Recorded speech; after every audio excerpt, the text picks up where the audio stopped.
जय हिंद प्यारे साथियों। Unique study with Ajay YouTube channel पर आप सभी का बहुत बहुत स्वागत है। और आज की ये लॉजिकल रीजनिंग की एक महा मैराथन है। और लॉजिकल रीजनिंग की जो ये महा मैराथन है, इसमें मैं आपको लॉजिकल रीजनिंग के लगभग 500 के आसपास अति महत्वपूर्ण क्वेश्चन सोल्व करवाने वाला हूँ। कितने? लगभग 500 क्वेश्चन। और एक तरीके से ये समझो, आप इन 500 के 500 क्वेश्चनों को यदि रट लेते हो तो मैं पूरे कॉन्फिडेंस के साथ कह सकता हूँ, पूरी गारंटी के साथ कह सकता हूँ कि चाहे आपकी कोई सी भी शिफ्ट हो, यहाँ से 100% क्वेश्चन बनेगा यदि आपने मेरे नोट्स को अच्छे से पढ़ लिया। इसके अलावा यदि आपने मेरे नोट्स को अच्छे से नहीं पढ़ा है, यदि आपने मेरा बैच नहीं लिया है, तो आप ये वाली बुक पढ़ लेते हो जिसका यहाँ पर यह थंबनेल लगा हुआ है। ठीक है, इस बुक का लिंक इस वीडियो के डिस्क्रिप्शन में है। और ये 500 क्वेश्चन सोल्व कर लेते हो। ठीक है, इस महा मैराथन को देख लेते हो तो लॉजिकल रीजनिंग में चाहे वो कितना भी घुमा फिरा के क्वेश्चन क्यों ना बनाए, आप 100% सारे क्वेश्चन ठीक करोगे। ठीक है, मतलब या तो मेरे नोट्स पढ़ लो लॉजिकल रीजनिंग के, या फिर इस बुक से आप लॉजिकल रीजनिंग पढ़ लो, प्लस में इस महा मैराथन के सारे क्वेश्चन याद कर लो। फिर चाहे लॉजिकल रीजनिंग के 7 क्वेश्चन आए, चाहे 8 क्वेश्चन आए, और वो क्वेश्चन चाहे कितने भी घुमा फिरा के क्यों ना आए, आप हर हाल में बिल्कुल निश्चिंत होकर जा सकते हो कि मैं लॉजिकल रीजनिंग का एक भी क्वेश्चन गलत नहीं होने दूंगा, और रियल में आपका लॉजिकल रीजनिंग का एक भी क्वेश्चन गलत नहीं होगा। ठीक है, तो अब हम अपनी इस महा मैराथन की शुरुआत करते हैं।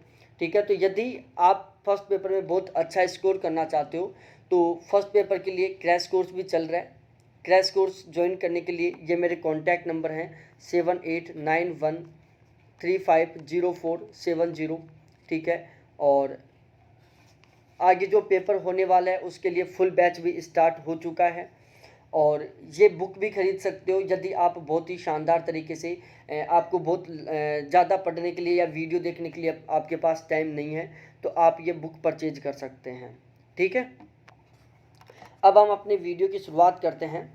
देखो, यहाँ पर मैं हर एक क्वेश्चन को डिटेल से नहीं समझाने की कोशिश करूँगा। यहाँ पर मैं डायरेक्टली आपको उसका आंसर बताऊँगा, क्योंकि आप आंसर रट लोगे ना तो ही आपका बहुत अच्छा हो जाएगा स्कोर। ये एक श्री एजुकेशन पब्लिकेशन की बुक है, और इस बुक में इन्होंने क्या किया है, जो ये मैं क्वेश्चन सोल्व करवा रहा हूँ, इस बुक में इन्होंने क्या किया है कि पहले तो इन्होंने जो 10 की 10 यूनिट है उसको बिल्कुल फुल डिटेल से according to syllabus, according to paper level इन्होंने कंप्लीट किया है। फिर हर यूनिट के बाद में इन्होंने अति महत्वपूर्ण ऑब्जेक्टिव क्वेश्चन दिए हैं।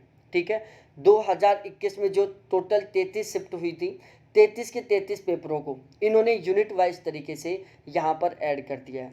ठीक है, इसके अलावा 2020-21 जो 2020 में पेपर हुआ था उसके 8 पेपरों को भी इन्होंने यूनिट वाइज तरीके से यहाँ पर सेट कर दिया हर यूनिट के बाद में। ठीक है, तो यहाँ पर ये जो मैं क्वेश्चन सोल्व करवा रहा हूँ, श्री एजुकेशन पब्लिकेशन की बुक है, वहाँ से मैंने ये क्वेश्चन उठाए हैं। और इसमें 2021 के सारे क्वेश्चन हैं ये। ठीक है, पहले हम 2021 के क्वेश्चनों को पढ़ेंगे, फिर 2020 के, फिर 2019 के।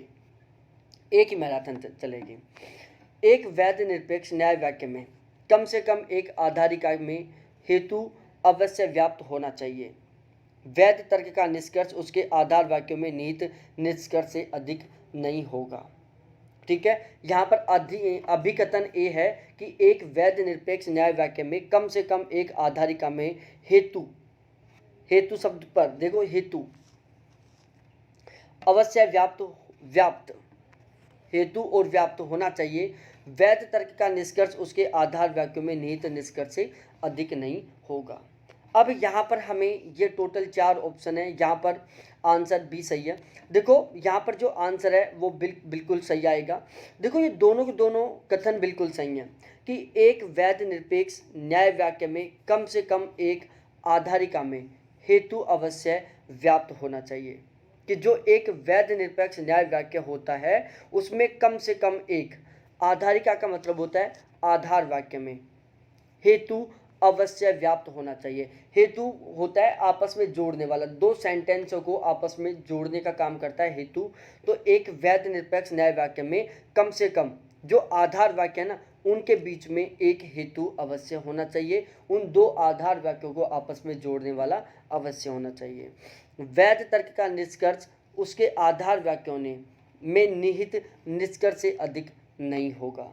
ठीक है, जो भी कोई भी वैध तर्क है, ठीक है, दो प्रकार के तर्क होते हैं, एक वैध तर्क होता है, एक अवैध तर्क होता है। तो जो वैध तर्क होता है उसका जो निष्कर्ष है ना, उसके आधार वाक्यों में जो निहित निष्कर्ष है उससे अधिक नहीं होगा। भाई कोई भी वैध तर्क है और उस वैध तर्क का जो निष्कर्ष है वो निष्कर्ष उस वैध तर्क के जो आधार वाक्य हैं और उन आधार वाक्यों में जो निष्कर्ष इंक्लूड है, उन आधार वाक्यों में जो निष्कर्ष निहित है, उससे ज़्यादा नहीं हो सकता। मैं एक लाइन में समझाने की कोशिश करूंगा इस लाइन को कि वैध तर्क का जो निष्कर्ष है ना, वो वैध तर्क का निष्कर्ष है वो इस निष्कर्ष के जो आधार वाक्य हैं, जिन आधार वाक्यों से ये निष्कर्ष निकल रहा है, उन आधार वाक्यों में जो निष्कर्ष निहित है, जो निष्कर्ष इंक्लूड है, उससे अधिक कभी नहीं हो सकता। ठीक है, मतलब वैध तर्क का निष्कर्ष आधार वाक्यों में निहित निष्कर्ष से अधिक नहीं होगा। ठीक है भाई, वैध तर्क का जो निष्कर्ष है ना, वो आधार वाक्यों में निहित निष्कर्ष से अधिक हो ही नहीं सकता। ठीक है, ये बात आगे समझ में। अब उसके बाद हम बात करते हैं, देखो ए, ई, आई, ओ, यू। ठीक है, ये चार शब्द होते हैं, ए होता है, ई होता है, आई होता है, ओ होता है। इन चारों को मैंने बिल्कुल अच्छे से फुल डिटेल से मैंने समझाया, आपको बिल्कुल डायग्राम बना बना के समझाया इस तरीके से, A, E, I, O, U, A, E, I, O, sorry U नहीं, ए, ई, आई, ओ, इस तरीके से। फिर इनके बीच में किस तरीके से रिलेशनशिप होता है मैंने ये भी समझा है। तो देखो, ए का मतलब होता है सर्वव्यापी सकारात्मक, ई का मतलब होता है सर्वव्यापी नकारात्मक, आई का मतलब होता है अंशव्यापी सकारात्मक और ओ का मतलब होता है अंशव्यापी नकारात्मक। पहले इन चारों शब्दों का अर्थ समझो। देखो, ए का मतलब होता है सर्वव्यापी सकारात्मक, ई का मतलब होता है सर्वव्यापी नकारात्मक, आई का मतलब होता है अंशव्यापी सकारात्मक और ओ का मतलब होता है अंशव्यापी नकारात्मक। ठीक है, अब आपने यदि मेरी क्लास देखी हो, यदि नहीं देखी तो आप क्लास ज़रूर देखना। ठीक है, पेड बैच में मिलेगी ये क्लास मेरी, या फिर आप इस बुक से पढ़ लेना, बुक में भी बहुत अच्छे से समझाया गया है इन चीज़ों को। तो अब इनके एग्जाम्पल, सर्वव्यापी सकारात्मक कौन होता है, सर्वव्यापी नकारात्मक कौन होता है, अंशव्यापी सकारात्मक क्या होता है, अंशव्यापी नकारात्मक क्या होता है, ये भी बहुत अच्छे से मैंने एग्जाम्पल से समझाया था। देखो, मैं एक एग्जाम्पल लेता हूँ, सभी फूल लाल हैं, कोई भी फूल लाल नहीं है। तो सर्वव्यापी सकारात्मक ए का मतलब है सर्वव्यापी सकारात्मक, सभी फूल लाल हैं। ई का मतलब है सर्वव्यापी नकारात्मक, कोई फूल लाल नहीं है। आई का मतलब है अंशव्यापी सकारात्मक, कुछ फूल लाल हैं। और ओ का मतलब है अंशव्यापी नकारात्मक, कुछ फूल लाल नहीं है। अब यहाँ पर हम क्वेश्चन पर बात करते हैं, कौन सा कथन सही है। तर्क वाक्य, तर्क ए और तर्क ई व्याघातक हैं, तर्क ए तर्क ओ व्याघातक हैं, तर्क ई तर्क ओ व्याघातक हैं, तर्क आई तर्क ओ विपरीत हैं, तर्क आई तर्क ओ उपविपरीत हैं। अब आपको बताना है कि यहाँ पर कौन सा सही है।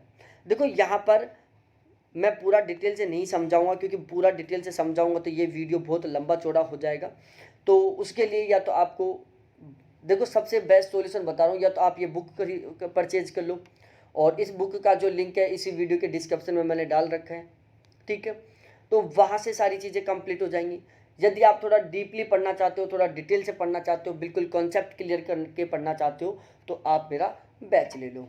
ठीक है, क्योंकि यदि यहाँ पर मैं इन सभी चीज़ों को समझाऊंगा ना, तो पूरे क्वेश्चन हम सोल्व नहीं कर पाएंगे, 10-15 घंटे की क्लास बन जाएगी। ठीक है, तो यहाँ पर मैं थोड़ा कम समझाते हुए ज़्यादा से ज़्यादा क्वेश्चनों को कवर करने की कोशिश करूँगा। अब देखो, यहाँ पर बी और ई बिल्कुल सही है। बी और ई, देखो ए, ई, आई, ओ, इस तरीके से डायग्राम बनता है। इन दोनों के बीच में संबंध, इन दोनों के बीच में संबंध इन दोनों के बीच में संबंध, इन दोनों के बीच में संबंध और इन दोनों के बीच में संबंध। ठीक है, एक कॉन्ट्रोडक्टरी होता है, एक सब कॉन्ट्रोडक्टरी होता है, एक सब अल्टरनेशन होता है और एक सबस्ट्रिक्टेशन होता है।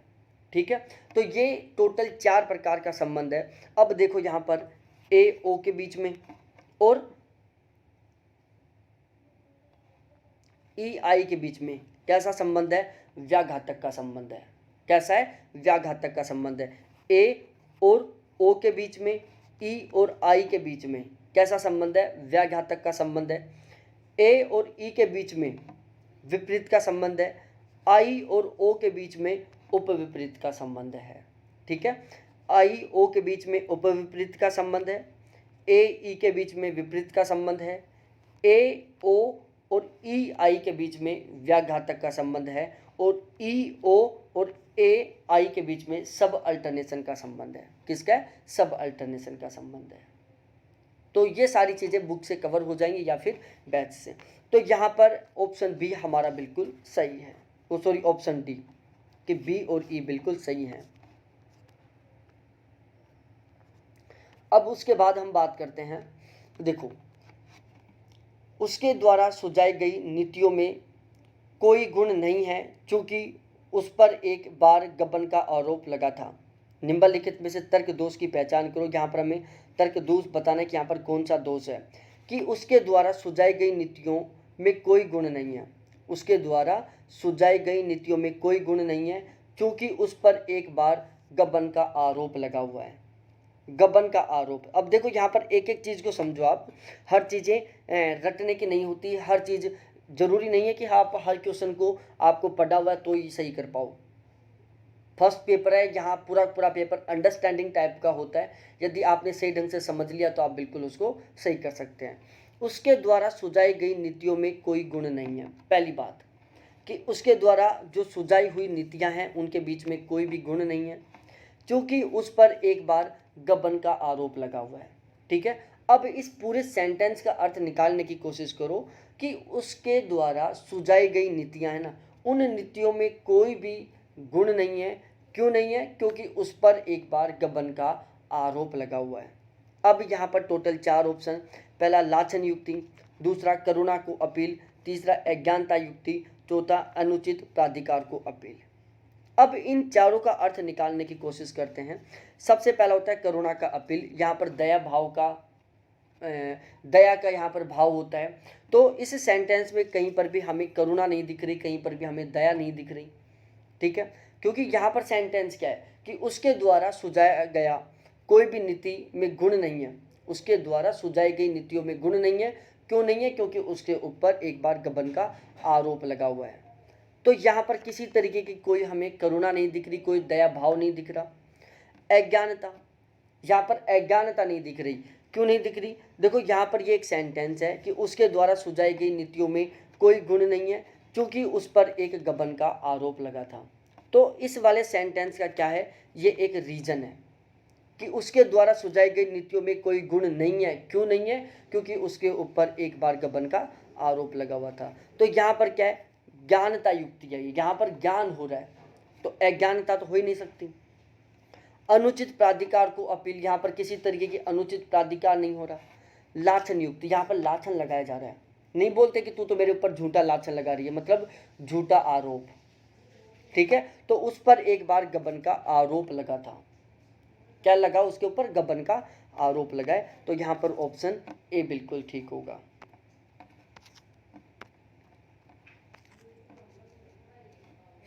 एक छोटी बच्ची एक लोहे की गेंद के निकट जाती है, ऊष्मा के विकिरण को अनुभव करती है, उससे निष्कर्ष निकालती है कि गेंद अवश्य ही अत्यधिक गर्म होगी और गेंद को भौतिक रूप से छुए बिना वापस लौट आती है। यहाँ यह संज्ञान किसके माध्यम से होता है? अनुमति के माध्यम से होता है। अब देखो, अनुमति, सादृश्य मूलक तर्कना, शाब्दिक प्राधिकार और पृथक ज्ञान, इन चारों शब्दों का आपको मीनिंग, इन चारों शब्दों का अर्थ आपको पता होना चाहिए।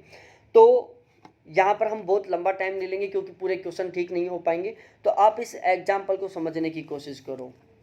क्या है कि एक छोटी बच्ची एक लोहे की गेंद के निकट जाती है, ऊष्मा के विकिरण को अनुभव करती है, उससे निष्कर्ष निकालती है कि गेंद अवश्य ही अत्यधिक गर्म होगी और गेंद को भौतिक रूप से छुए बिना ही वापस लौट आती है। तो यहाँ पर क्या है, अनुमति है। ये असमव्याप्ति सर्वव्यापी सकारात्मक तर्क वाक्यों के समरूप हैं, सर्वव्यापी निषेधात्मक तर्क वाक्यों के समरूप हैं। ठीक है, देखो असमव्याप्ति सर्वव्यापी सकारात्मक तर्क वाक्यों के समरूप होते हैं। क्यों होते हैं? सर्वव्यापी निषेधात्मक तर्क वाक्य के समरूप होते हैं। तो यहाँ पर ये दोनों के दोनों कथन क्या है, बिल्कुल सही है कि अंशव्याप्ति सर्वव्यापी सकारात्मक तर्क वाक्य के समरूप है, ये बात भी बिल्कुल ठीक है। सर्वव्यापी निषेधात्मक तर्क वाक्य के समरूप है, ये बात भी यहाँ पर बिल्कुल ठीक है। तो इसके अकॉर्डिंग यहाँ पर ऑप्शन ए बिल्कुल सही आंसर है। निम्नलिखित में से कौन सा विकल्प ऐसे वैध निगमनात्मक तर्क का वर्णन करता है जिसके सभी आधार वाक्य और निष्कर्ष सही हो? तो ये क्या है, कमजोर तर्क के रूप में। कि निम्नलिखित में से कौन सा विकल्प है वैध निगमनात्मक तर्क का, किसका, वैध निगमनात्मक तर्क का वर्णन करता है जिसके सभी आधार वाक्य और निष्कर्ष ठीक है। ठीक है, कि निम्नलिखित में से कौन सा विकल्प है वैध निगमनात्मक तर्क का वर्णन करता है। तो ध्यान रखना, जो कमजोर तर्क होता है ना, वो एक ऐसे वैध निगमनात्मक तर्क का वर्णन करता है जिसके आधार वाक्य और निष्कर्ष क्या होते हैं, बिल्कुल ठीक होते हैं। दो उपविपरीत न्याय वाक्यों में से दोनों गलत नहीं हो सकते। दो उपविपरीत न्याय वाक्यों में से दोनों का अवश्य सच होना चाहिए। अब यहाँ पर देखो क्या होगा आंसर, यहाँ पर आंसर होगा मेरे प्यारे साथियों, देखो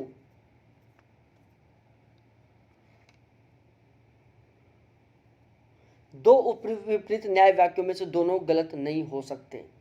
दो उपविपरीत, अब आपको पता होना चाहिए कि उपविपरीत का रिलेशनशिप होता क्या है, कहाँ पर होता है उपविपरीत का रिलेशनशिप।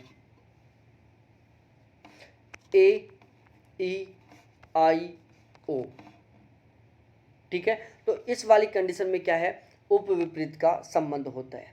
क्या होता है, यहाँ पर उपविपरीत का संबंध होता है।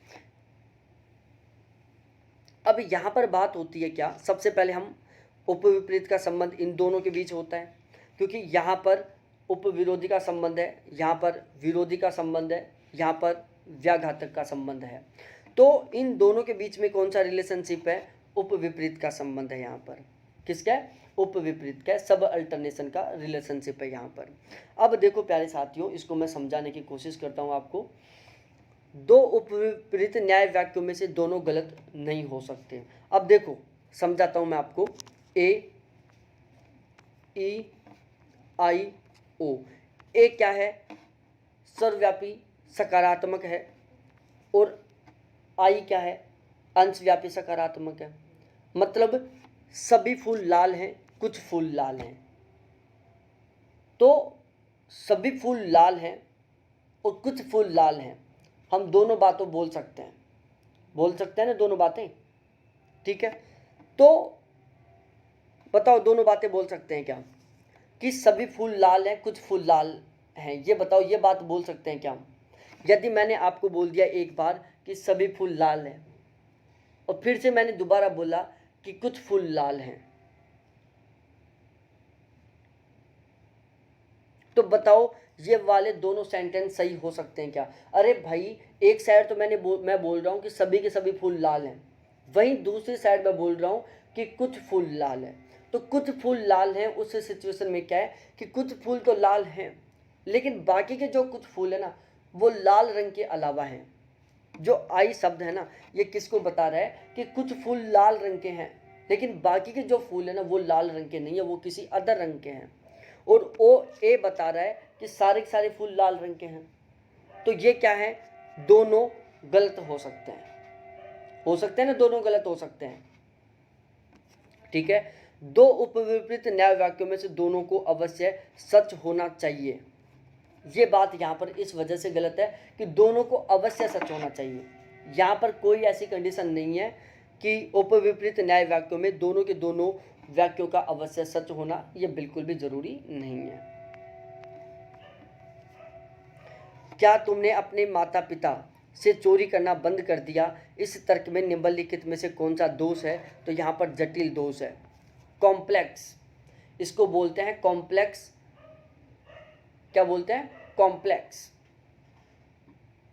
फालसी। ये फालसी का एक एग्जाम्पल है, कॉम्प्लेक्स फालसी। कॉम्प्लेक्स फालसी का जब मैंने क्लास में पढ़ाया था ना आपको, जब मैं आपको पढ़ा रहा था लॉजिकल रीजनिंग, तो उस टाइम मैंने पढ़ाया था आपको, क्या आपने बॉयफ्रेंड से बात करना बंद कर दिया? क्या आपने आंटी से बात करना बंद कर दिया? क्या आपने अपने गर्लफ्रेंड से बात करना बंद कर दिया? तो ये जो सेंटेंस है ना, इनका दो मीनिंग निकलता है। मैं बोलूँ क्या आपने बॉयफ्रेंड से बात करना बंद कर दिया, आप बोलोगे यस, मतलब आप पहले बात करते थे। क्या आपने बॉयफ्रेंड से बात करना बंद कर दिया, आप बोलोगे नो, मतलब आप अभी भी बात करते हो। तो ये क्या है? कॉम्प्लेक्स है।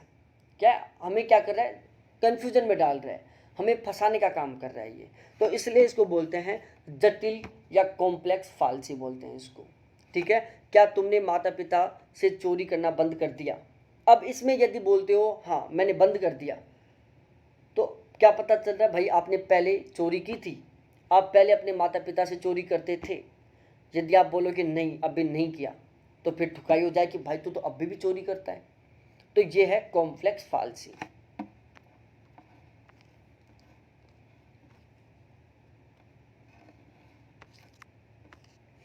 न्याय शास्त्र के अनुसार व्यक्ति के संदर्भ में निम्नलिखित में से कौन सी व्याख्या सही है?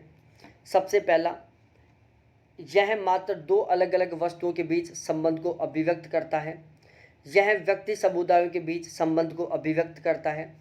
ऐसा कहा जाता है कि यदि दो वस्तु कारण और कार्य के रूप से संबंधित हैं तो दो वस्तुओं के बीच इनका अस्तित्व है।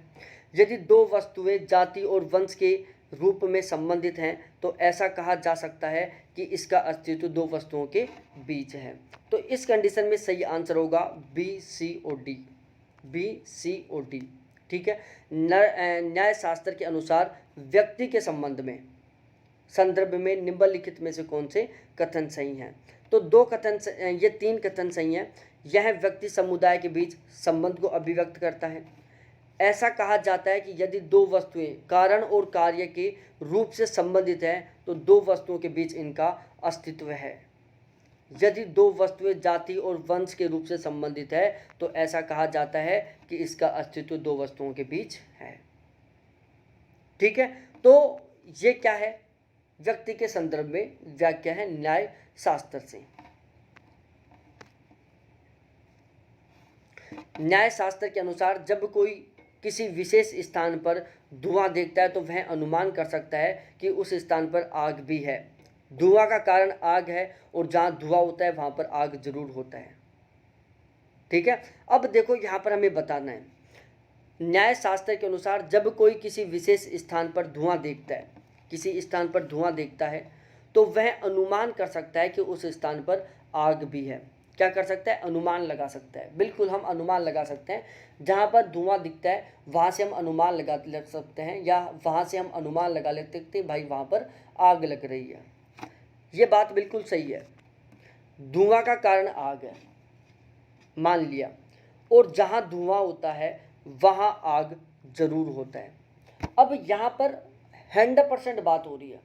आजकल भाई सिंथेटिक तरीके से भी धुआं पैदा कर दी जाती है, कृत्रिम तरीके से भी धुआं बना दी जाती है। बिल्कुल आग लगती नहीं है लेकिन धुआं दिखने लगता है। ठीक है। तो जहाँ पर धुआं है ना वहाँ पर आग हो, ये बिल्कुल 100% जरूरी नहीं है।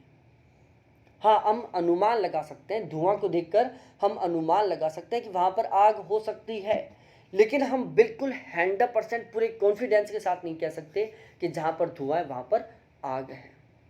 ठीक है। देखो मैं फिर से बोल रहा हूँ, आपके यदि इन क्वेश्चनों को लेकर डाउट है, कोई कन्फ्यूजन है, तो इसी वीडियो के डिस्क्रिप्शन में बुक का लिंक है, अब भी परचेज कर लो। बहुत काम की किताब है ये, समझो। ये सारे के सारे क्वेश्चन मैंने वहाँ से उठाए हैं, और ये जो मैं आपको सॉल्यूशन बता रहा हूँ ना, जो मैं आपको ये डिस्क्राइब कर रहा हूँ, ये सारा का सारा उसी बुक की देन है। ठीक है। आप एक बार उस बुक की लॉजिकल रीजनिंग पढ़ लोगे ना, गारंटी के साथ है यहाँ से एक भी क्वेश्चन गलत नहीं करोगे आप। ठीक है।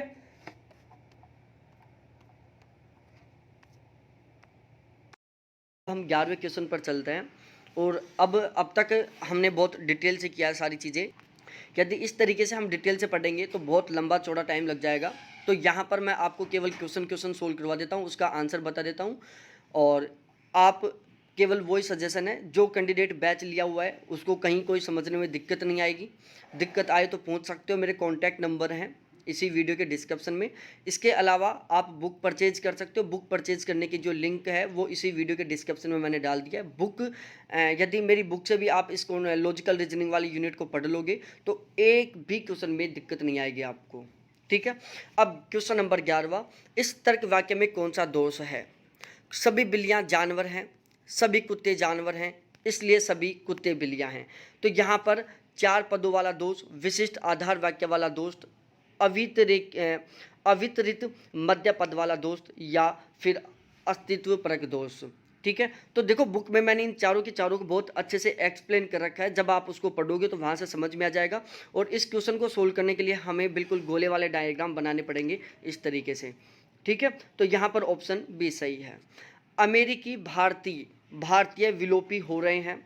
वह व्यक्ति एक अमेरिकी भारतीय है, इसलिए यह व्यक्ति विलोपी हो रहा है। तो यहाँ पर आएगा विभक्ति दोष।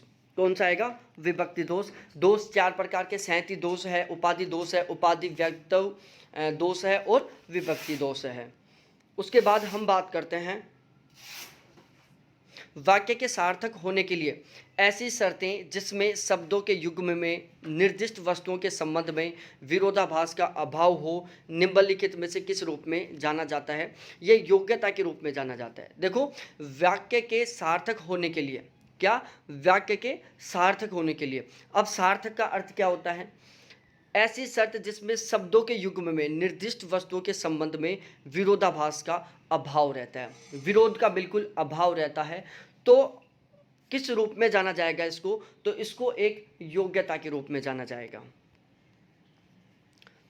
समान विस्तार के 2 पदों के बीच व्याप्ति को संव्याप्ति कहा जाता है। आग और धुएं के बीच संव्याप्ति है। देखो व्याप्ति क्या होता है ये मैं आपको बहुत अच्छे से समझा दिया था। संव्याप्ति क्या होती है? देखो व्याप्ति क्या होता है? व्याप्ति का मतलब होता है रिलेशनशिप। क्या? रिलेशनशिप, संबंध। तो समान विस्तार के 2 पदों के बीच व्याप्ति को संव्याप्ति कहते हैं। जो समान विस्तार वाले 2 पद हैं उनके बीच जो व्याप्ति होती है, उनके बीच जो संबंध होता है ना, उसको हम क्या कहते हैं? संव्याप्ति कहते हैं। आग और धुएं के बीच संव्याप्ति है, ये बात गलत है, क्योंकि आग और धुएं दोनों समान विस्तार वाले नहीं हैं। आग का विस्तार धुएं की तुलना में बहुत कम गति से होता है। आग बहुत धीमी गति से विस्तार करती है यदि हम धुएं से कंपेयर करें। तो इन दोनों के बीच में संव्याप्ति संबंध नहीं है। निम्नलिखित में से कौन सा तर्क दोष जो व्यक्ति के विश्वासों और परिस्थितियों के बीच संबंध को व्यक्त करता है? तो यहाँ पर आएगा परिस्थितिजन्य। अब देखो परिस्थितिजन्य क्यों है? जो व्यक्ति के विश्वासों और परिस्थितियों के बीच में संबंध को बता रहा है। ऐसी फालसी, ऐसा दोष जो व्यक्ति के विश्वास और परिस्थिति के बीच में जो संबंध है ना, उसको रिप्रेजेंट कर रहा है। किसको? विश्वास और परिस्थितियों के बीच संबंध। तो इसलिए यहाँ पर जो संबंध है वो कौन सा होगा? परिस्थितिजन्य संबंध होगा। Argument ad hominem. कौन सा? आर्ग्यूमेंट एंड होमिनेम संबंध होगा यहाँ पर, परिस्थितिजन्य संबंध होगा यहाँ पर। तर्क वाक्य के विरोधी वर्ग में यदि कुछ सदस्य मतदाता नहीं है, असत्य है। अब यहाँ पर आपको थोड़ा सा ध्यान से समझना है इस सेंटेंस को। कुछ सदस्य मतदाता नहीं है, ये बात क्या है? यहाँ पर गलत है। तो सबसे पहले तो ऐसे क्वेश्चनों को सोल्व करने का एक सबसे अच्छा तरीका है, इसको आप सही में कन्वर्ट कर लो। कुछ सदस्य मतदाता नहीं है, ये बात गलत है। तो सही क्या होगी? कि कुछ मतदाता सही हैं, कुछ मतदाता सही हैं, ठीक है। तो निम्नलिखित में से किस कुछ को सही माना जाएगा? सभी सदस्य मतदाता हैं, असत्य है। कुछ सदस्य मतदाता हैं, सत्य है। सभी सदस्य मतदाता हैं, सत्य है। कोई सदस्य मतदाता नहीं है, सत्य है। तो यहाँ पर कौन सा आंसर ठीक हो सकता है? देखो यहाँ पर बी और सी सही होगा, बी और सी। अब देखो क्यों होगा बी और सी? पहली बात, कुछ सदस्य मतदाता नहीं है, इस बात को हम गलत मानते हैं, तो यदि इस बात को आप गलत साबित करोगे तो इसका गलत क्या बनेगा कि कुछ मतदाता सही हैं, कुछ सदस्य मतदाता हैं। भाई कुछ सदस्य मतदाता नहीं है, इसका मतलब क्या हुआ कि कुछ सदस्य मतदाता हैं। अब यहाँ पर देखो सभी सदस्य मतदाता है। एक चीज़ ये भी देखो, यहाँ पर हमें यहाँ पर 2 सेलेक्ट करने हैं। यदि एक ही सेलेक्ट करना होता तो ये आंसर होता है यहाँ पर। यदि यहाँ पर option directly A B C और D होता तो यहाँ पर आंसर B आता, लेकिन यहाँ पर हमें 2 सेलेक्ट करने हैं। अब देखो इनको, कोई सदस्य मतदाता नहीं है, ये बात बिल्कुल सही है, तो ये तो यहाँ पर बिल्कुल गलत है। यदि इस आर्ग्यूमेंट के अकॉर्डिंग चलते हैं तो ये तो यहाँ पर बिल्कुल 100% गलत है। सभी सदस्य मतदाता हैं, ये बात असत्य है। तो देखो कुछ सदस्य मतदाता नहीं है, ठीक है, कुछ सदस्य मतदाता नहीं है, ये बात गलत है। इसका मतलब क्या हुआ कि कुछ सदस्य मतदाता है। तो यहाँ पर जो बात हो रही है ना इस आर्गुमेंट में, वो किस तरीके से हो रही है, सकारात्मक तरीके से बात हो रही है। किस तरीके से, सकारात्मक तरीके से। अब यदि आप पहले और तीसरे इन दोनों में आप कंपेयर करोगे, इन दोनों में आप तुलना करोगे ना, तो यहाँ पर ये तो क्या है, नकारात्मक है, और ये क्या है, सकारात्मक है। ठीक है, आर्ग्यूमेंट क्या बात कर रहा है, सकारात्मक की बात कर रहा है, इसलिए यहाँ पर ऑप्शन सी सही होगा। ऑप्शन बी ऑलरेडी सही है, इसलिए यहाँ पर ऑप्शन बी और सी बिल्कुल ठीक होंगे।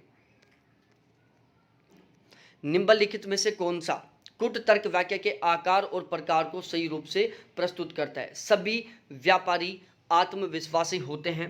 आत्मविश्वासी रहित कोई भी व्यक्ति धार्मिक नहीं होता, इसलिए कोई भी धार्मिक व्यक्ति व्यापारी नहीं होता। अब यहाँ पर हमें बताना है, देखो मैंने AEIO इन सभी के बारे में आपको पढ़ा दिया। ए का मतलब क्या होता है, ई का मतलब क्या होता है, आई का मतलब क्या होता है, ओ का मतलब क्या होता है, और इसी क्लास में मैंने स्टार्टिंग के क्वेश्चन में बिल्कुल डायग्राम बना के समझाया था। देखो ए का मतलब होता है, सभी की बात होती है कि सभी सही हैं, जैसे सभी आम लाल हैं। ठीक है, ई का मतलब होता है क्या, सभी आम लाल नहीं है। तो सभी आम लाल नहीं है, इस बात को हम ऐसे भी कह सकते हैं कि कोई भी आम लाल नहीं है। बोल सकते हैं ना, दोनों में कोई अंतर दिख रहा है आपको। मैं आपको बोलूं कि सभी आम लाल हैं, या मैं आपको बोलूं कोई भी आम लाल नहीं, सॉरी मैं आपको बोलूं कि कोई सभी आम लाल नहीं है। मैं आपको बोलूं कि सभी आम लाल नहीं है, और यदि मैं आपको बोलूं कोई भी आम लाल नहीं है। अब इन दोनों को आप, दोनों जो मैं आर्ग्यूमेंट बोल रहा हूं, दोनों जो एग्जाम्पल बोल रहा हूं, इनको समझने की कोशिश करना। ए में तो क्या बात है कि सभी आम लाल हैं। ई में एग्जाम्पल क्या बनता है, ई में एग्जाम्पल बनता है, ये क्या बनता है कि कोई भी आम लाल नहीं है, सभी आम लाल नहीं है। इन दोनों में आप अंतर बताओ, इनका अर्थ निकालो। एक जगह बात हो रही है कि सभी आम लाल नहीं है, दूसरा सेंटेंस था कि कोई भी आम लाल नहीं है। दोनों का जो मीनिंग निकल रहा है वो ये निकल रहा है कि भाई एक भी आम लाल नहीं है। तो इसकी मैंने पहचान बताई है क्लास में, बुक में भी मैंने लिखी है। ए की पहचान होती है नेगेटिव, नकारात्मक तरीके से बात होती है, उसमें सभी शब्द का उपयोग होता है, एक भी नहीं शब्द का उपयोग होता है, कोई भी नहीं शब्द का प्रयोग होता है। ठीक है, कोई भी आम लाल नहीं है, सभी आम लाल नहीं है, एक भी आम लाल नहीं है। ठीक है, अब यहाँ पर हमें केवल ये 3 प्रकार के रिलेशनशिप देखने हैं। सभी व्यापारी आत्मविश्वासी होते हैं, ए आ गया। आत्मविश्वास रहित कोई भी व्यक्ति धार्मिक नहीं होता, ई आ गया। इसलिए कोई भी धार्मिक व्यक्ति व्यापारी नहीं होता है, ई आ गया। अब 1 2 3 4 ये क्या होता है, ये भी मैं वहाँ पर समझा रखा हूँ। तो यहाँ पर जो रिलेशनशिप होगा वो होगा AEE4 का होगा। ज्ञात इंद्रियों की सहायता से पदार्थों के बारे में जानकारी प्राप्त करता है। ज्ञात इंद्रियों की सहायता से पदार्थों के बारे में जानकारी प्राप्त करता है। इंद्रियों का अस्तित्व प्रमाणित किया जाता है निम्न में से किसके द्वारा। तो यहाँ पर आएगा अनुमान प्रमाणन के द्वारा। प्रमाणन का मतलब होता है प्रमाण देना। देखो ये सारी चीज़ें मैं बता रखा हूँ। अर्थोत्पत्ति क्या होती है, ठीक है, अर्थोत्पत्ति क्या होता है, उपमान प्रमाण क्या होता है, शब्द प्रमाणन क्या होता है, अनुमान प्रमाणन क्या होता है। ज्ञात इंद्रियों की सहायता से पदार्थों के बारे में जानकारी प्राप्त करता है। इंद्रियों का अस्तित्व प्रमाणित किया जाता है। तो यहाँ पर सही आंसर होगा अनुमान प्रमाणन के द्वारा। ज्ञान के किस स्वरूप को अन्य ज्ञान की सहायता से प्राप्त नहीं किया जा सकता। तो ज्ञान के किस स्वरूप को अन्य ज्ञान की सहायता से प्राप्त नहीं किया जाता। अब यहाँ पर आपको 4 ऑप्शन है, प्रत्यक्ष है, शब्द प्रमाण है, अनुमान है और उपमान है। अब देखो यहाँ पर पहले एक बार आप इस सेंटेंस को समझने की कोशिश करो कि ज्ञान के किस स्वरूप को अन्य ज्ञान की सहायता से प्राप्त नहीं किया जा सकता। ज्ञान का ऐसा कौन सा स्वरूप है जिसको हम किसी अन्य ज्ञान की सहायता से प्राप्त नहीं कर सकते। मतलब हम केवल उसको डायरेक्टली जाके प्राप्त कर सकते हैं। जो डायरेक्ट ज्ञान का स्रोत है हम केवल उसी से प्राप्त कर सकते हैं। हम अन्य जो सहायक ज्ञान का स्रोत है ना, उससे हम ज्ञान प्राप्त नहीं कर सकते। तो ऐसा क्या होता है, प्रत्यक्ष होता है। मतलब हम प्रत्यक्ष स्रोत के आधार पर ही ज्ञान प्राप्त कर सकते हैं। हम किसी अन्य सहायक स्रोत के माध्यम से ज्ञान प्राप्त नहीं कर सकते। तो वो कौन सा होता है, प्रत्यक्ष होता है। प्रत्यक्ष में क्या होता है कि इसमें हम खुद बिल्कुल जो डायरेक्ट सोर्स है, जो मूल स्रोत है, जो सोर्स है, उससे ही ज्ञान प्राप्त करते हैं। जैसे आप फील्ड में जाओ और आप खुद एक्सपेरिमेंट करो और उससे जो आपको ज्ञान प्राप्त होगा वो कैसा होगा, प्रत्यक्ष ज्ञान होगा। और यहाँ पर ये जो आर्ग्यूमेंट है वो भी यही बात कर रहा है। प्रमाण का विज्ञापन करना निम्नलिखित में से किस दोष के बहुधा होने वाले उदाहरण हैं। तो आर्ग्यूमेंट एंड वरेकेंडियम होगा। क्या होगा, आर्ग्यूमेंट एंड वरेकेंडियम होगा। देखो अब इन चारों के बारे में मैं समझा देता हूँ। आर्ग्यूमेंट एंड इग्नोरेंटिम क्या होता है, आर्ग्यूमेंट एंड मिजरिकार्डियन क्या होता है, आर्ग्यूमेंट एंड पोपुलम क्या होता है और आर्ग्यूमेंट एंड वेरिकेंडियम क्या होता है। देखो इन चारों के बारे में मैं समझाता हूँ आपको। अब इसमें मैं सबसे पहले आपको समझाता हूँ जो मिजरिकॉर्डियम फाल्सी है, इसका मतलब क्या होता है। आर्ग्यूमेंट एंड मिजरिकॉर्डियम फाल्सी क्या होता है कि जब कोई व्यक्ति अपने विरोधी की दयापूर्ण स्थिति को आधार बनाकर तर्क को सिद्ध करने का प्रयास करता है। जैसे मैं एक एग्जाम्पल देता हूँ कि मिस्टर वाई एक गंदी बस्ती में रहता है और वह बेरोजगार है, इसलिए मिस्टर वायु सांसद बनने योग्य है। कि जब हम अपने विरोधी की दयापूर्ण स्थिति को देखकर, उसकी जो दया वाली स्थिति है उसको देखकर हम तर्क को सिद्ध करने का प्रयास करते हैं। जैसे मैं यहाँ पर करूँ कि यार सामने वाला बिल्कुल कमज़ोर है पढ़ाई में, वो बिल्कुल गरीब है, इसलिए मेरे को उससे फीस नहीं लेना चाहिए और उसका नेट क्वालिफाई करवा देना चाहिए या उसका एनटीए को नेट क्वालिफाई कर देना चाहिए। ठीक है, तो ये क्या है, मिजरिकॉर्डियम फाल्सी है। उसके बाद हम पढ़ते हैं पोपुलम फाल्सी के बारे में। देखो पोपुलम फाल्सी में क्या होता है, पोपुलम में क्या होता है, इसमें एक कॉमन सा, एक पॉपुलर सा आर्गुमेंट होता है। क्या होता है, एक कॉमन सा, एक पॉपुलर सा विचार होता है। जैसे सभी के सभी लोग पार्टी में जा रहे हैं, आपको भी जाना चाहिए। आज की दुनिया में सभी को कार चलानी आती है और सभी के पास कार है, इसलिए आपके पास भी कार होनी चाहिए और आपको भी कार चलानी आनी चाहिए। तो ये क्या है, आर्ग्यूमेंट एंड पॉपुलम है, एक कॉमन सा पॉपुलर सा आर्ग्यूमेंट है ये। उसके बाद हम यदि बात करें वर्कोंडियम की, तो वर्केंडियम में क्या होता है, इसमें क्या होता है, मौलिक रूप से इस दोष को प्रस्ताव के लिए सबूत के रूप में स्वीकार करना शामिल होता है। क्या होता है कि इस दोष को एक प्रस्ताव के लिए सबूत के रूप में स्वीकार किया जाता है। किसके रूप में, सबूत के रूप में स्वीकार किया जाता है। और जो वर्केंडियम फाल्सी है ना, इसकी एक सबसे बड़ी पहचान है कि जहाँ पर आपको ये फाल्सी देखने को मिलेगी वहाँ पर आपको ऑलमोस्ट 99% चांस है वहाँ पर आपको एक शब्द देखने को मिलेगा और वो शब्द है अपील टू अथॉरिटी। क्या, अपील टू अथॉरिटी शब्द आपको देखने को मिलेगा। और बची बात ये, जब ये तीनों के तीनों यहाँ पर अप्लाई नहीं हो रहे तो बिल्कुल डायरेक्टली बात है, यहाँ पर इग्नोरेंटिम फाल्सी आएगी। ठीक है, प्रमाण का विज्ञापन करना। उसके बाद हम यहाँ बात करते हैं, यदि कुछ महिलाएं लेखिकाएं हैं, सत्य है तो निम्नलिखित में से कौन से कुछ सही होंगे। कुछ महिलाएं लेखिका हैं। पहला, पहला कुट क्या है कि सभी महिलाएं लेखिका हैं, ये बात असत्य है। सभी महिलाएं लेखिका हैं, ये बात सत्य है। कोई महिला लेखिका नहीं है, ये बात असत्य है। और उसके बाद जस्ट आगे है कुछ महिलाएं लेखिका नहीं है, ये अनिर्धारित है। क्या है?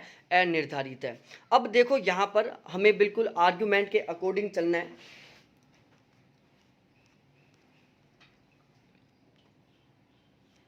देखो कुछ महिलाएं लेखिका हैं, क्या कुछ महिलाएं लेखिका हैं, तो निम्नलिखित में से कौन सा कुट सही हो सकता है? सबसे पहले हम बात करते हैं सभी महिलाएं लेखिका हैं, ये बात असत्य है। यहाँ पर क्या है कि सभी महिलाएं लेखिकाएं, यह सत्य है।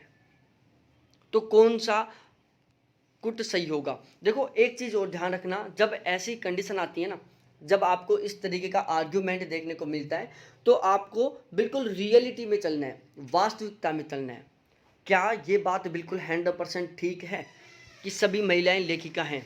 बताओ, एक रियलिटी में चलो यहाँ पर कि क्या रियल में ऐसा पॉसिबल है? नहीं है। ये बात तो यहाँ पर गलत हो गई। उसके बाद सभी महिलाएं लेखिकाएं हैं, ये बात असत्य है, तो ये इस आर्ग्यूमेंट के विपरीत गई। क्या हो गई? इस आर्ग्यूमेंट के विपरीत गई। अब हमें क्या करना है? कोई महिलाएं लेखिका नहीं है, ये बात असत्य है। और साथ ही साथ कुछ महिलाएं लेखिका नहीं है, ये अनिर्धारित है। तो यहाँ पर बचे हुए दो ऑप्शन सी और डी यहाँ पर बिल्कुल करेक्ट माने जाएंगे। उसके बाद हम बात करते हैं निम्नलिखित में से कौन सा कुट तर्क के आकार एवं प्रकार का सही निरूपण करता है? देखो यहाँ पर 1, 3, 3, 4 ये जो शब्द आपको देखने को मिल रहे हैं ना, ये टाइप्स हैं AEIO। ये जब मैंने आपको पढ़ाया था ना, तो उस टाइम मैंने इसके चारों के चारों प्रकार समझाए थे। जैसे कॉन्ट्रोडक्टरी रिलेशनशिप है, सब अल्टरनेशन का रिलेशनशिप है, इसके अलावा कॉन्ट्रेरी है और सब कॉन्ट्रेरी है। ठीक है, कॉन्ट्रेरी है, सब कॉन्ट्रेरी है, सब अल्टरनेशन है और कॉन्ट्रोडक्टरी है। ये 4 प्रकार के मैंने रिलेशनशिप बताए थे AEI और O के बीच में। तो वहाँ से ये सारा सारा क्लियर हो जाएगा। तो देखो कोई संगीतकार इटली का नहीं है, कोई संगीतकार इटली का नहीं है, मतलब यहाँ पर E आएगा। सभी नाई संगीतकार है, मतलब यहाँ पर A आएगा।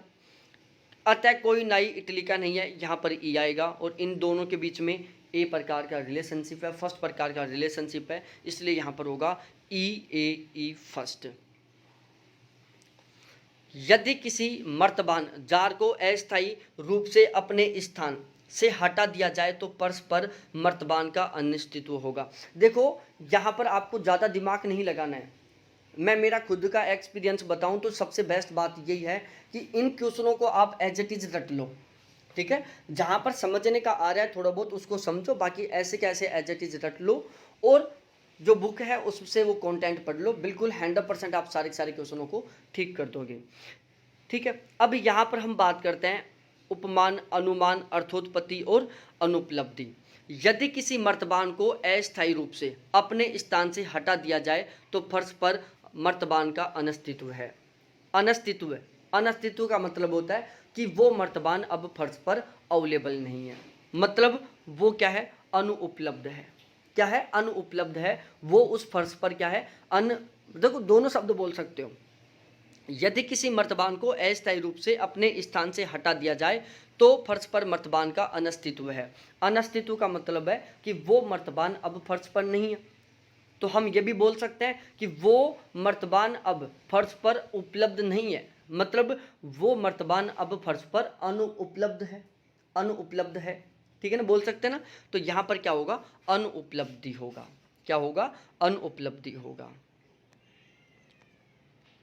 ज्ञाता द्वारा वस्तुओं को इंद्रियों के साधन द्वारा जाना जाता है। ज्ञाता द्वारा वस्तुओं को इंद्रियों के साधन द्वारा जाना जाता है और इंद्रियों का अस्तित्व प्रमाणित किया जाता है। किसके द्वारा? अनुमान के द्वारा। किसके द्वारा? अनुमान के द्वारा। देखो यहाँ पर मैं आपको एक बार अनुमान के बारे में बताता हूँ कि अनुमान होता क्या है। ठीक है, अर्थोत्पत्ति क्या होता है, अनुपलब्धि क्या होता है, उन्मान क्या होता है और अनुमान क्या होता है। देखो अनुमान को इंटरफ्रेंस बोलते हैं। अनुमान शब्द है जो दो शब्दों से मिलकर बना हुआ है, एक है अनु और दूसरा है मान। अनु का मतलब होता है क्या? पश्चात। यहाँ पर ध्यान रखना, अनु का मतलब पश्चात होता है और मान का मतलब क्या होता है, ज्ञान होता है। ठीक है, तो इससे क्या पता चल गया, अनुमान का शाब्दिक अर्थ क्या हुआ। देखो, अनुमान शब्द का यदि हम संधि विच्छेद करते हैं तो अनुमान शब्द दो शब्दों से मिलकर बना, एक अनु दूसरा मान। अनु का मतलब है पश्चात, ठीक है, और मान का मतलब है ज्ञान। ठीक है, तो क्या बन गया, पश्चात का ज्ञान मतलब बाद का ज्ञान। अनुमान के द्वारा जो ज्ञान प्राप्त होता है उसको हम अनुमति कहते हैं। अनुमान के आधार पर हम जो ज्ञान प्राप्त करते हैं ना, वो क्या होता है, अनुमति होता है, उसको हम अनुमति कहते हैं। अनुमान का जो आधार होता है ना, वो क्या होता है, पहले का अनुभव होता है। आप पेपर दे के आते हो, आप अनुमान लगाते हो कि मेरे लगभग इतने नंबर आ जाएंगे, तो वो क्या है, आपने अनुमान कैसे लगाया, क्योंकि आपका पहले का अनुभव था।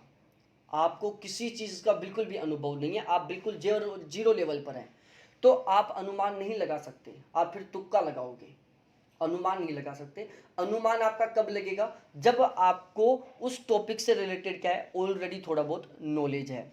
ठीक है, आपको किसी टॉपिक को लेकर पहले से थोड़ा ज्ञान है, पहले से थोड़ा नॉलेज है, तो आप उस टॉपिक से रिलेटेड क्या कर सकते हो, एक सटीक अनुमान लगाने की कोशिश कर सकते हो। तो अनुमान क्या है, पूर्व में किया गया अनुभव होता है।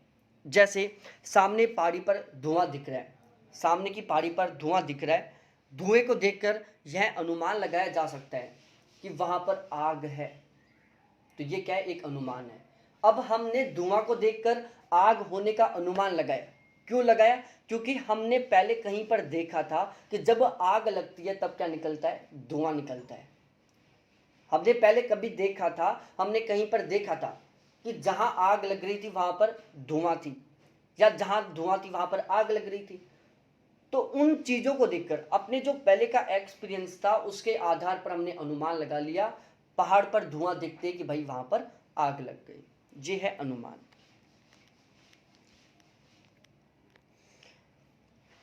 चूंकि आप स्वयं मांसाहारी हैं, आपको मेरे द्वारा जानवरों को शिकार के दौरान मारे जाने पर आपत्ति करने का कोई अधिकार नहीं है। चूंकि आप स्वयं मांसाहारी हैं, आपको मेरे द्वारा जानवरों को शिकार करने के दौरान मारे जाने पर आपत्ति करने की कोई अधिकार नहीं है। ये क्या है, लाछन लगाना है। जैसे आप बोल रहे हो जैसे कि किसी ने चोरी कर लिया, मैं जनरल से एक एग्जाम्पल से समझाने की कोशिश कर रहा हूँ।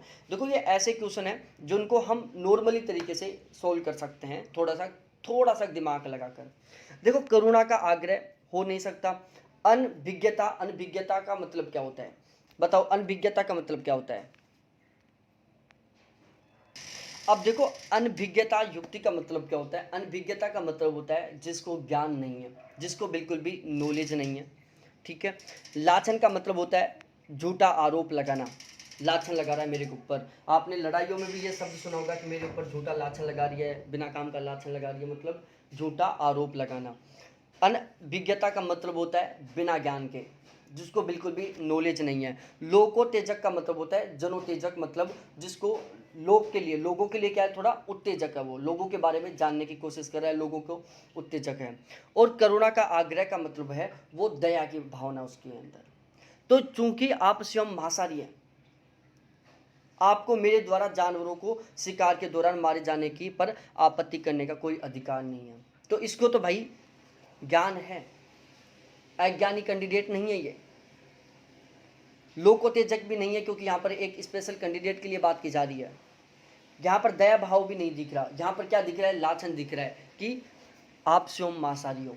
क्या है, एक लाछन लगाया जा रहा है अपने आर्ग्यूमेंट को सही करने के लिए। यहाँ पर आप क्या कर रहे हो, अपनी इस बात को सिद्ध करने के लिए सामने वाले पर क्या लगा रहे हो, लाछन लगा रहे हो, झूठा आरोप लगा रहे हो।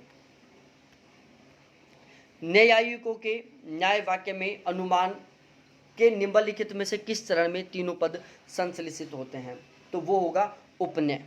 क्या होगा, उपनय। अब देखो, यहां पर क्या क्या होता है, यहां पर देखो, एक तो होता है प्रतिज्ञा, होता है हेतु, होता है। देखो, जो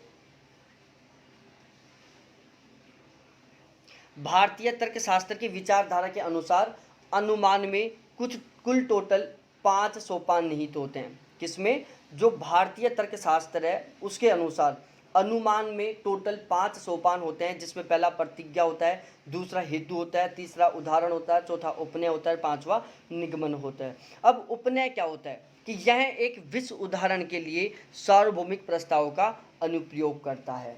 ठीक है, तो इस तरीके से ये उपनय होगा। अनुमान का केवलावयी रूप है जिसमें हेतु अपने साध्य के साथ सकारात्मक रूप से पाया जाता है। केवलावयी में हेतु और साध्य की व्याप्ति का ज्ञान उपस्थिति के माध्यम से सहमति की विधि के द्वारा प्राप्त होता है। तो यहाँ पर दोनों की दोनों बातें बिल्कुल सही हैं कि अनुमान का केवलावयी, क्या अनुमान का केवलावयी। अब ये केवलावयी क्या होता है, ये एक अनुमान, जब आप अनुमान पढ़ोगे ना तो अनुमान में ये सारी चीज़ें आपको पढ़ने को मिलेंगी, जिसमें हेतु अपने साध्य के साथ सकारात्मक रूप से पाया जाता है। जो केवलावयी अनुमान है इसमें क्या होता है, हेतु अपने साध्य के साथ सकारात्मक रूप से पाया जाता है। केवलावयी में हेतु और साध्य की व्याप्ति का संबंध का ज्ञान उपस्थिति के माध्यम से सहमति की विधि द्वारा प्राप्त होता है। यह बात आपको अच्छे से क्लियर हो गई होगी। यहाँ पर ये दोनों के दोनों आर्गुमेंट बिल्कुल ठीक है। निम्नलिखित में से कौन केवल नागरिक ही मतदान कर सकते हैं का तर्क तुल्य है। निम्नलिखित में से कौन केवल नागरिक ही मतदान कर सकते हैं का तर्क तुल्य है। देखो, वे सभी जो नागरिक नहीं है, वे सभी जो नागरिक नहीं है वो भी मतदान कर सकते हैं। वे सभी जो नागरिक है मतदान करेंगे। वे सभी जो मतदान करते हैं नागरिक हैं। मतदाताओं के अतिरिक्त कोई नागरिक नहीं है। मतदाताओं के अतिरिक्त कोई भी नागरिक नहीं है। तो यहाँ पर बात हो रही है कि केवल नागरिक ही मतदान कर सकता है, केवल नागरिक ही मतदान कर सकता है। तो इसका तर्क तुल्य कौन सा है, तर्क तुल्य कौन सा है, क्या तर्क तुल्य। तो तुल्य का मतलब पता होना चाहिए कि यहाँ पर तर्क तुल्य का मतलब क्या होता है। अब देखो, यहाँ पर हमें तुल्य का मतलब होना चाहिए। तर्क का मतलब होता है आर्गुमेंट और तुल्य का मतलब होता है बराबर या समान। तो केवल नागरिक ही मतदान कर सकते हैं का तर्क तुल्य कौन है, मतलब इस आर्ग्यूमेंट के समान कौन सा दूसरा आर्गुमेंट है। केवल नागरिक ही मतदान कर सकते हैं, इसके समान हमें दूसरे तर्क के बारे में पता चलाना है। तो यहाँ पर वे सभी जो मतदान करते हैं नागरिक हैं। दोनों सेंटेंस देखो आप, केवल नागरिक ही मतदान कर सकते हैं, मतलब केवल नागरिक ही मतदान कर सकते हैं, जो नागरिक नहीं है वो मतदान नहीं कर सकता। मतलब वे सभी जो मतदान करते हैं वो नागरिक हैं। भाई यहाँ पर दोनों में बात क्या हो रही है, दोनों में बात हो रही है कि केवल नागरिक ही मतदान कर सकते हैं, मतलब जो मतदान कर रहे हैं वो क्या है, नागरिक है। दोनों का अर्थ बिल्कुल सेम निकल रहा है ना। निम्नलिखित कथनों को तर्क वाक्य के विरोध चतुरस्रु में विचार कीजिए और सही उत्तर दीजिए। अब यहाँ पर देखते हैं, देखो यहाँ पर विरोध चतुरस्रु की बात हो रही है, विरोध चतुरस्रु की। अब देखो यहाँ पर मैं आपको समझाता हूँ। यदि ए सत्य दिया गया है तो ओ असत्य है। यदि ई सत्य दिया गया है तो आई सत्य है। यदि आई सत्य दिया गया है तो ई सत्य है, और यदि ए असत्य दिया गया है तो ई सत्य है। हम इन चारों के बीच में हमें जो बाउंडिंग है, जो रिलेशनशिप है, उसके बारे में पता चलाना है कि जो चतुरसी जो विरोध चतुरस है वो हमें किस में देखने को मिल रहा है, कौन सा विरोध चतुरस हमें किस में देखने को मिल रहा है। अब देखो यहाँ पर बात हो रही है कॉन्ट्रोडक्टरी की। किसका, कॉन्ट्रोडक्टरी की। कॉन्ट्रोडक्टरी को हम विरोधात्मक भी कह सकते हैं। जो कॉन्ट्रोडक्टरी है उसको हम व्याघातक भी कह सकते हैं, उसको हम अंतर्विरोधात्मक भी कह सकते हैं। तो यहाँ पर जो कॉन्ट्रोडक्टरी होता है, देखो यहाँ पर आप जब पढ़ोगे ए ई आई ओ, तो इन चारों के बीच में जो रिलेशनशिप पढ़ोगे तो इस वाली रिलेशनशिप को हम क्या कहते हैं, कॉन्ट्रोडक्टरी या व्याघातक, या फिर हम अंतर्विरोधात्मक रिलेशनशिप बोलते हैं। तो ये हमें देखने को मिल रहा है, ए सत्य दिया गया है और ओ असत्य दिया गया है। तो इस कंडीशन में हमें विरोध चतुरस का रिलेशनशिप देखने को मिलता है। वैज्ञानिकों को अपने निजी विश्वासों और आग्रहों को एक और कर दुनिया को वैसे ही देखना चाहिए जैसे वह वास्तव में है। निम्नलिखित में से कौन से दार्शनिक अवस्थिति उपरोक्त कथन का समर्थन करती है? तो यहाँ पर होगा प्रत्यक्षवाद। क्या होगा? प्रत्यक्षवाद। प्रत्यक्षवाद है जो इस पूरी बात का समर्थन करता है। चूंकि सभी मनुष्य नश्वर हैं, अतः एक दिन मानव जाति अवश्य समाप्त हो जाएगी। तो यहाँ पर क्या है? संग्रह दोष है। कौन सा दोष है? संग्रह दोष है। संग्रह दोष बात करता है कि सभी के सभी मनुष्य हैं, क्या है? नश्वर है। सभी के सभी जो दुनिया है पूरी पूरी क्या है? एक विनाश होने वाली है। मनुष्य जन्म लेता है, उसका मरण बिल्कुल निश्चित है। अतः एक दिन मानव जाति अवश्य समाप्त हो जाएगी। तो यहाँ पर संग्रह दोष है। कुछ स्पेनियल अच्छे शिकारी नहीं होते, सभी स्पेनियल शांत कुत्ते होते हैं, अतः कोई भी शांत कुत्ता अच्छा शिकारी नहीं होता।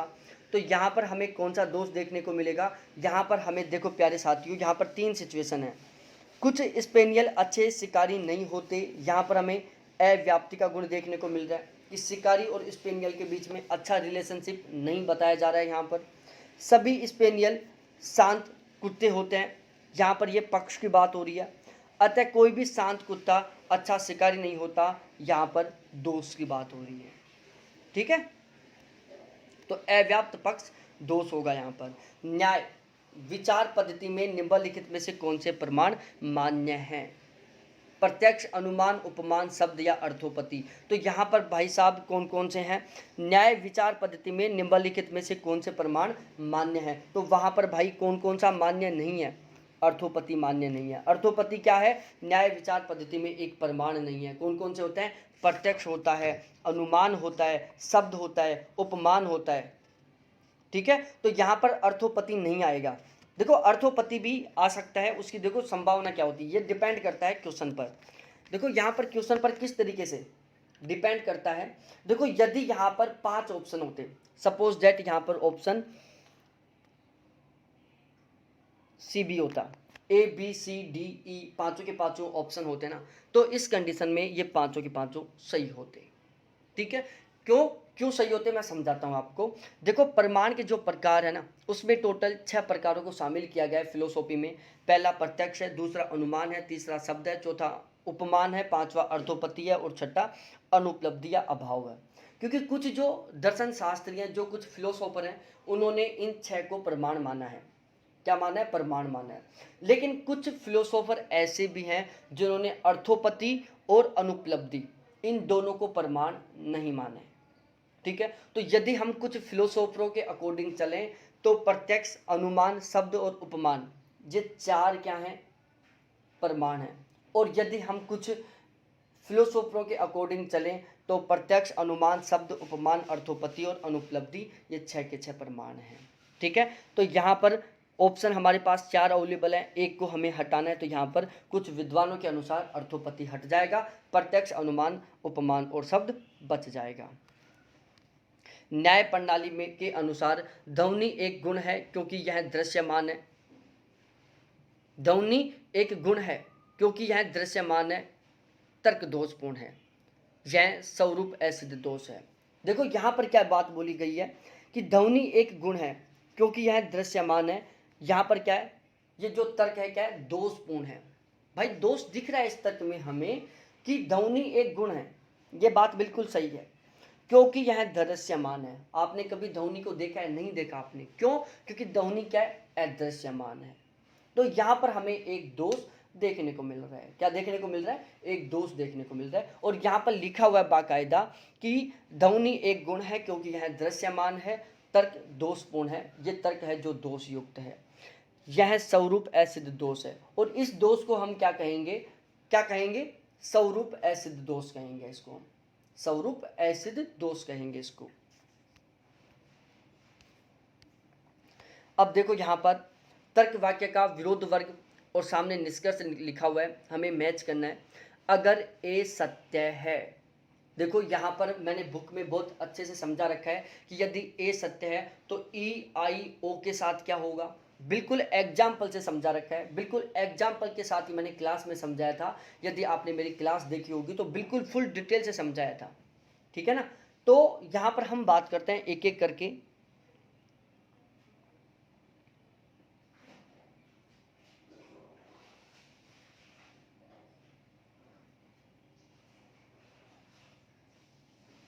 देखो यहाँ पर नकारात्मक सकारात्मक दोनों तरीके से बात होती है। सभी एक असत्य है। ए का मतलब होता है कि सभी आम लाल हैं। ये मैं एक एग्जाम्पल लिया ए का, कि सभी आम लाल हैं। इसको यदि हम असत्य घोषित करते हैं तो क्या होगा, कोई आम लाल नहीं है। ठीक है, तो अब इसका रिलेशनशिप देखोगे तो कि इनका किसके साथ है। तो हम क्या करते हैं फिलोसॉफी में ऐसे भी पढ़ते हैं, ए का ई आई ओ के साथ क्या संबंध है, ई का ए आई ओ के क्या साथ संबंध है। तो ये सारी चीज़ें पढ़ते हैं यहाँ पर। तो जब आप उनको पढ़ोगे ना डिटेल से तो आपको पता चल जाएगा कि यदि अगर ए असत्य है तो ई और आई अनिर्धारित होंगे, यदि ई असत्य है तो ए और ओ अनिर्धारित होंगे, और यदि आई असत्य है तो ए सत्य होगा और ई सत्य होगा, और यदि ओ असत्य है तो ई असत्य होगा और आई सत्य होगा। ठीक है, तो ये इस तरीके की इनके बीच रिलेशनशिप है। ठीक है, अब हम पढ़ते हैं 36वें क्वेश्चन पर चलते हैं। जब एक हेतु दो विपरीत दृष्टिकोणों के मध्य मानसिक दोलन की स्थिति के प्रस्तुतिकरण के आगे नहीं आता है, जब एक हेतु दो विपरीत दृष्टिकोणों के मध्य मानसिक दोलन की स्थिति के प्रस्तुतिकरण के आगे नहीं आता, तो यह प्रकरण जाना जाता है विरुद्ध हेत्वाभास, असिद्ध हेत्वाभास, प्रकरण समहेत्वाभास और स्वव्यभिचारी हेत्वाभास। अब देखो सबसे पहले तो आपको पता होना चाहिए कि हेत्वाभास होता क्या है। ठीक है, हेतु का आभास ही हेत्वाभास होता है, हेतु का आभास ही हेत्वाभास होता है। अब हेतु क्या होता है, अब ये सारी चीज़ें हम बताएंगे तो बहुत लंबी क्लास बन जाएगी। ठीक है, ये ऑब्जेक्टिव क्वेश्चनों को सोल्व करने वाली क्लास है, तो यहाँ पर हम इसी तरीके से पढ़ाने की कोशिश करेंगे। तो यहाँ पर सबसे पहले हम यदि बात करें स्वव्यभिचार हेत्वाभास के बारे में, तो स्वव्यभिचार हेत्वाभास अनुपात में यह दोष तब उत्पन्न होता है, स्वव्यभिचारी हेत्वाभास है जो तब उत्पन्न होता है जब हेतु का संबंध साध्य के अलावा किसी अन्य वस्तु से रहता है। जब हेतु का संबंध साध्य के अलावा किसी अन्य वस्तु से रहता है तो उस स्थिति को हम स्वव्यभिचारी हेत्वाभास कहते हैं। उसके बाद आता है प्रकरण सम हेत्वाभास।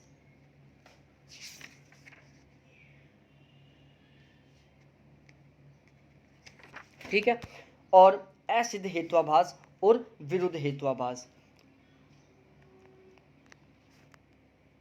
विरुद्ध हेत्वाभास क्या होता है कि जब हेतु का संबंध साध्य से न होकर साध्य भाव से होता है, जब हेतु का संबंध साध्य से ना होकर साध्य भाव से होता है तो उसको हम विरुद्ध हेत्वाभास कहते हैं। क्या कहते हैं, विरुद्ध हेत्वाभास बोलते हैं।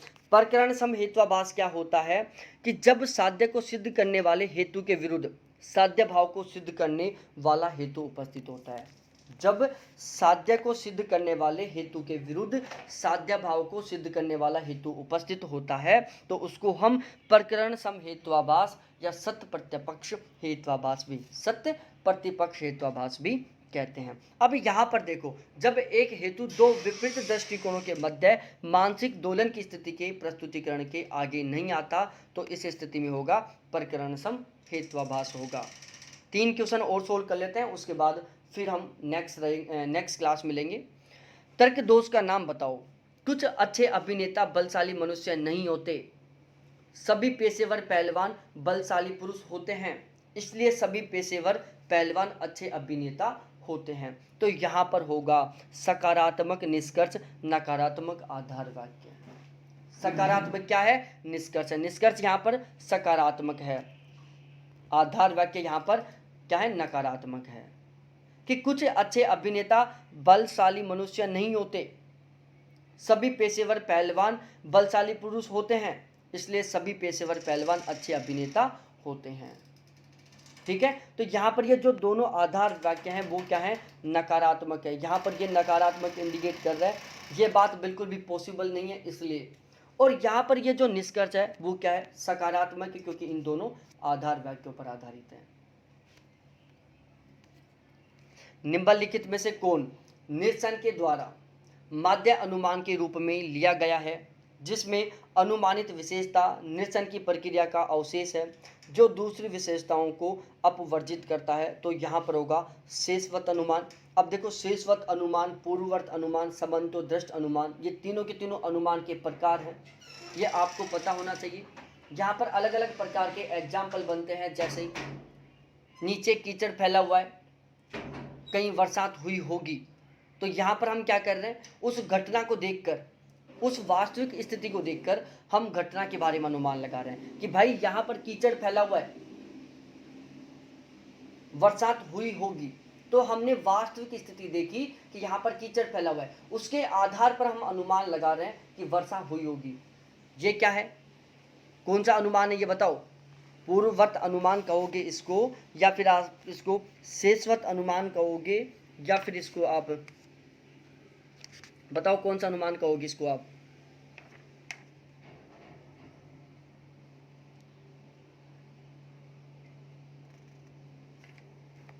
बताओ कौन सा अनुमान कहोगे? यहाँ पर प्यारे साथियों होगा शेषवत अनुमान। नीचे कीचड़ फैला हुआ है, उसको देखकर आप बरसात होने का अनुमान लगा रहे हो, तो इसको क्या कहोगे आप? शेषवत अनुमान बोलोगे। आकाश में घने बादल हो रहे हैं, आकाश में घोर अंधेरा हो रहा है, आपने अनुमान लगाया कि आकाश में बहुत जबरदस्त तरीके से बादल हो रहे हैं, घनघोर अंधेरा हो रहा है, बिजली चमक रही है, बरसात हो सकती है, बरसात आ सकती है, इसको आप कहोगे पूर्ववर्त अनुमान कहोगे। निम्नलिखित में से कौन अनेकार्थक हेत्वाभास फैल्सी ऑफ एम्बिग्यूटी से संबंधित है? तो यहाँ पर होगा इक्विवोकेशन। इक्विवोकेशन है जो पर्याय कथन है, वो किससे संबंधित है? अनेकार्थक हेत्वाभास से संबंधित है। विरोध तर्क में तर्क वाक्य या निष्कर्ष तर्क वाक्य। देखो, यहाँ पर हमें आपस में मिलान करना है। यदि ए सत्य है तो ई असत्य और आई सत्य होगा। यदि ए सत्य है तो आई असत्य, ओ सत्य होगा। यदि ए सत्य है तो ई असत्य और ए अनिर्धारित होगा, और यदि ए सत्य है तो ई और आई दोनों अनिर्धारित होंगे। ठीक है, तो इस तरीके से हमारे ये 2021 के 40 क्वेश्चन सोल्व हुए। आगे बिल्कुल फिर हम नेक्स्ट वीडियो में बाकी के जो क्वेश्चन हैं उनको सोल्व करेंगे। ठीक है, तो बहुत बहुत धन्यवाद आपको देखने के लिए। थैंक्स बाय मेरे प्यारे साथियों।